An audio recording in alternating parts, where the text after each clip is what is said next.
Wanatabora nisikilizeni, haya naeleza. Jukwaa la ushirika ni nini? Nawajibia, ni sauti ya pamoja, ni mahali pa mawazo, utatuzi wa changamoto, sauti na maamuzi ya maendeleo. Ni daraja la jana, leo na kesho ya ushirika. Njoo uchangie, njoo ushiriki. Ushirika pamoja tujenge uchumi. Kwa mara ya kwanza lilifanyika mkoani Tabora, likawasha mwanga kwa na ushirika na matumaini mapya. Baadaye likapiga hatua, likahamia Nzega, likathibitisha kuwa ushirika ona nguvu ukiwa pamoja.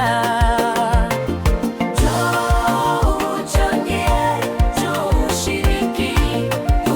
Ushirika pamoja tujenge uchumi. Sasa safari nipaze sauti yangu muungane nani katika kumshukuru Mwenyezi Mungu mwingi wa rehema kwa kuweza kutujalia kuingia katika ratiba yetu ya leo, ambayo ni ratiba muhimu ya jukwaa la tatu la maendeleo ya ushirika wa mkoa wa Tabora, ambalo linajumuisha wanachama, watendaji, wakulima, viongozi wa vyama vya ushirika, wadau wote ndani ya mkoa wetu wa Tabora.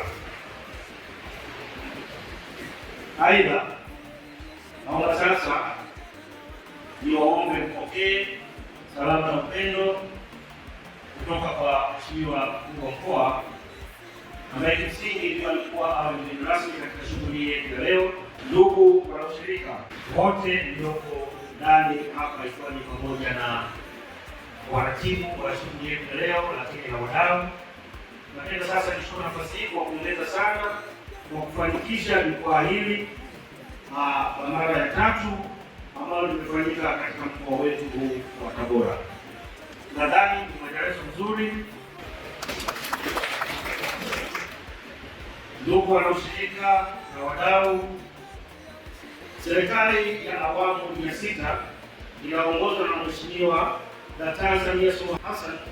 Serikali inatambua kuwa vyama vya ushirika ndio silaha ya wanyonge na nguzo kuu ya ujenzi wa uchumi jumuishi wa taifa, na ndivyo kwa sababu hiyo iliundwa sasa ile sheria ya ushirika namba 6 ya mwaka 2013 na baadaye maboresho yake yakafanyika 2025, ambayo ilipelekea kuanzishwa kwa Tume ya Maendeleo ya Ushirika Tanzania, ikiwa na jukumu kubwa la udhibiti usimamizi wa vyama vya ushirika nchini pamoja na kuhamasisha watu kuweza kuweka vyama vya ushirika imara.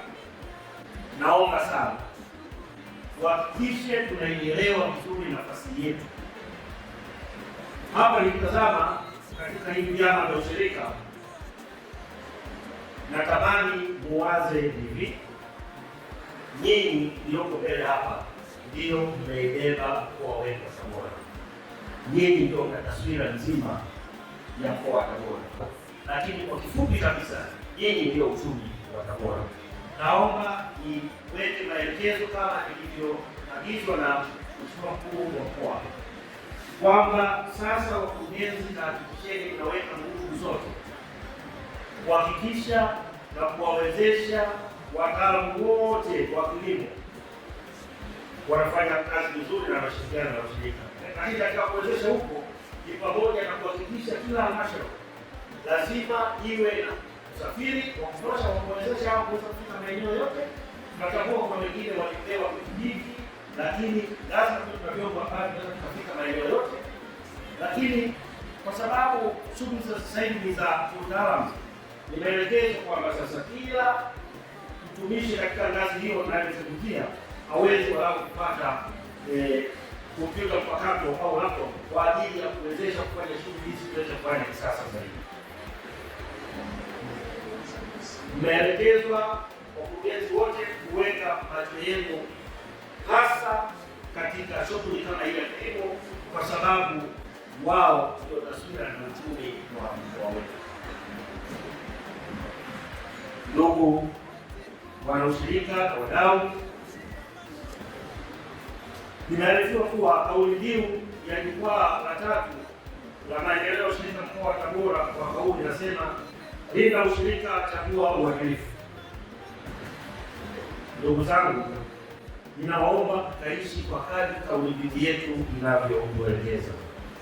Kwenye uzalishaji wa zao la pamba bado tuna changamoto, lakini changamoto hizo ukizitazama zaidi zinaonekana zinaanzia mbali kutoka kwenye soko la dunia, zinakuja zinatuathiri mpaka katika masoko ya ndani. Ni maelekezo yangu sasa, chama chetu cha Endesa mwende kuhakikisha mtajipanga vizuri zaidi, na kwenye hili rais nadhani tukaanzishe kikao cha wadau wengine wote wachache kuona namna gani ya kuweza kuweza kutoka kwenye hili. Lakini wakati huo inaelekezwa kwamba hawa ndugu zetu sasa pia tuweze kuhamasisha, kuweza kuwahimiza kuweza kujenga makamili, kuweza kulima mazao mengine. Mazao hayo yakiwemo mpunga, choroko, dengu, karanga na ufuta, na ili kuweza kuleta tija zaidi na ufanisi zaidi, inaelekezwa kwamba tuangalie kwa kadri tunavyofaa baadhi ya mazao haya tuweze kuyaingiza kwenye stakabadhi ghalani, kwani stakabadhi ghalani imekwisha kuonyesha ina matokeo mazuri sana kama wananchi wataielewa na kuifanyia kazi. Natoa wito kwa wakulima wote kuongeza uzalishaji wa pamba, na chama kikuu cha ushirika Endesa kuweka mipango madhubuti kuongeza uzalishaji na uhamasishaji wa wakulima wa mazao ya kilimo zaidi ya moja kama nilivyoeleza hapa. Nikafurahi sana kuwa moja wa wajumbe wa kikao hicho, mradi msaidizi utakapokuwa umeandaa kikao hiki ili tuweze kuona namna gani tunaweza kuwa vizuri na kuweka mipango vizuri. Pia baadhi ya makampuni ya pamba yameingia katika ugumu ule wa ununuzi kama kilivyo kwenye mazao ya tumbaku na mengine.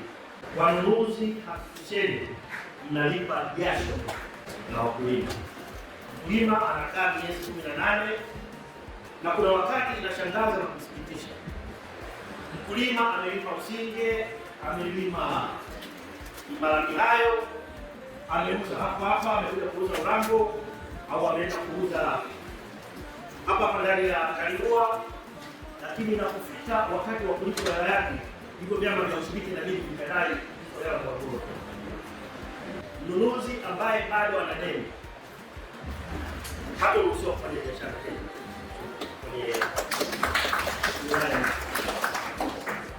na hatuzungumzii deni kubwa, hata uwe na deni la shilingi 3 usikanyage.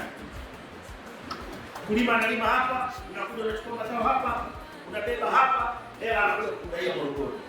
It's not fair.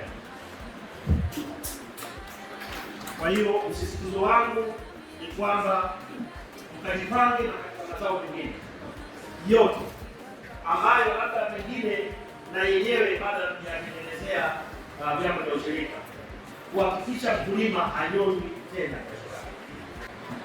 Zipo hasara nyingi na ajali nyingi. Mfano, wakati mwingine inaweza ikawa mvua hapa, lakini pia inaweza ikawa mvua nyingi kuliko kupita kiasi, au inaweza ikawa mvua ya mawe, lakini kuna mabani kuanguka, na wakati mwingine kuweza kupata ajali wakati unasafirisha mzigo wako. Kwenye nukta hii ni matumaini yangu, kwa sababu nimewaona watu wa TIRA, niliwaona jana na niliwakagua watu wa bima. Kwenye hili tafadhali TIRA, naomba msiende kwa kikwazo kwenye kuhakikisha tunakuwa na bima ya kumsaidia mwananchi kwenye madhila haya katika namna ambayo wote tunakubaliana. Kwenye hili bima lazima mmoja kakae vizuri, muhakikishe kwamba mkulima anakuwa well covered kuanzia, tunasema 360, kuanzia anapoanza kutengeneza madeni mpaka anapopata hela yake. Ikiwezekana na yeye mwenyewe na bima, hata kama ametoka kuchukua hela yake Urambo akapata ajali hapo, na yeye bima ile bima imwangalie mkulima mwanzo mpaka mwisho. Muhakikishe mnaenda kutenda hiyo, na kuhakikisha kufanikisha hiyo itakuwa mmeweka historia nzuri sana kwenye Natoa wito kwa AMCOS zote kuingia katika mpango maalum wa kukata bima ya mazao na bima ya afya, wakati TIRA na bima taifa ninawaona hapa zitakazohakikisha uongozi mzuri. Na ni maombi yangu, hili swala tumekwisha kuongea sana, sasa tuingie kwenye utekelezaji. Lakini wakati tunapoenda kutekeleza, tuhakikishe hakuna jambo tunalotekeleza chini ya meza, hakuna jambo ambalo tunalitekeleza ambalo mkulima au viongozi wa AMCOS wanajua. Kila kitu kiwe katika transparency. Natambua tunakwenda kufungua soko letu tarehe 4 mwezi ujao, mwezi wa Mei. Wito wangu AMCOS, muende mkasaidie kuhakikisha kwamba ule ubadhirifu usio na maana, ule ubadhirifu wa kuweka mawe, ule ubadhirifu wa kuweka takataka na kurai ndani ya bidhaa nzuri ya tumbaku mwaka huo kufanyika. Na kwa bahati nzuri nilikuwepo kwenye kikao hapo, nimepitisha moja kati ya azimio nzuri sana. Azimio hili linawalinda wale wengi ambao ni kwa kweli, ambao tumekubaliana kimsingi kwamba sasa ukimpata mtu amechanganya mawe, matofali, mchanga au amechanganya urai kwenye vifungashio, bidhaa ile inataifishwa na inakuwa sio yake, kwa sababu ikiingia sokoni inatuharibia sisi sote. Lakini lipo jambo lingine kubwa ambalo naomba viongozi na wadau wote tunashirikiana. Jambo hili ni la utoroshaji wa tumbaku. Naomba sana swala la utoroshaji wa tumbaku na lenyewe tushughulike nalo sisi wadau wote. Ni matumaini yangu jana mtakuwa mmelitazama hili. Mtu wa benki umetoa mkopo, usiposhirikiana katika kulinda tumbaku isitoroshwe, ikatoroshwa, watu watashindwa kurejesha na wewe unapata hasara. Unions vivyo hivyo. Tumbaku ikitoroshwa, maana yake tafsiri yake na nyinyi mnapungukiwa kwa pesa. Tuhakikishe tunaingia wote kwenye kupambana na utoroshaji wa tumbaku. Na kwenye hili swala la utoroshaji wa tumbaku, ninaomba na nawakumbusha muendelee kuruhusu kwa wakali. Tutachukua hatua stahiki kwa kila atakayekuwa anakamatwa kama mtoroshaji wa tumbaku. Naomba nisisitize jambo ambalo nimetoka kuongea muda mrefu sana. Nendeni mkaishi kwa kadri ya mafunzo, malengo, maelekezo na makubaliano mliyofanya kuanzia jana katika kuimarisha sekta yetu hii ya ushirika. Mkoa unawategemea, nchi inawategemea. Ndugu wanashirika, naomba nimalizie hotuba yangu kwa kuwashukuru sana kwa mara nyingine tena kwa kunialika katika jukwaa hili la tatu la maendeleo ya ushirika mkoa wa Tabora. Wito wangu kwenu pamoja na mambo mengine, hakikisheni mnaendelea kushikamana na kushirikiana kwa kuleta maendeleo ya ushirika na uchumi wetu wa Tabora kwa ujumla. Mategemeo yetu kwenu bado ni makubwa mno.